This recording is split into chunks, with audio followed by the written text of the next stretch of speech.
Juan from Mexico City asks, I'm currently looking for a mentor, and I wanted to know if you had any tips on what qualities you look for as a mentor and how can he be a good mentee. All right, go for it, Subhash.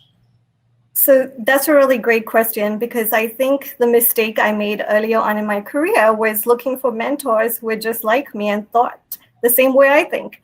But as I progressed, I realized I needed the perspective of people who were very different from me and who could give me unique perceptions and ideas around things. And so when I look for a mentor, of course, it has to be someone who has the same qualities that I aspire to, someone who's open and honest and transparent, but also someone who doesn't think like me. So that's what I typically look for.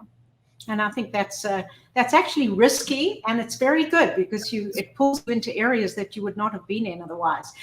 So Soshi, you have also an amazing background, having grown up as a Latina, still a Latina. And from Juan's point of view, maybe you have some extra things to add. Yeah, absolutely. So I belong to a few internal groups within Intel, as well as also membership. So I think diversity of thought is also very important, because there are differences in the way various people look at things.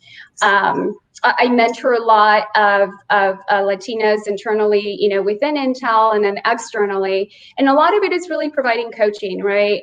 Being raised in a very traditional family. I was born in Mexico, immigrated here when I was pretty young. It's just a different way of being brought up. You always ask for permission. You don't really necessarily take a lot of risks. You wait.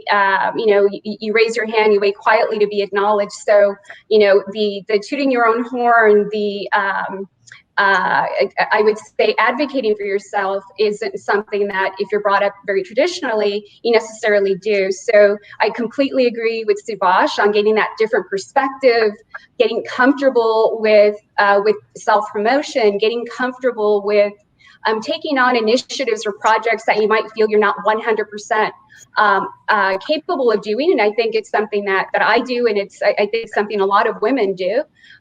Where it's really getting comfortable with taking chances, with taking risks, and picking up those initiatives or jobs that you may normally not raise your hand. That's where a mentor is just amazing, to just kind of give you that little push that you need to build that self-confidence.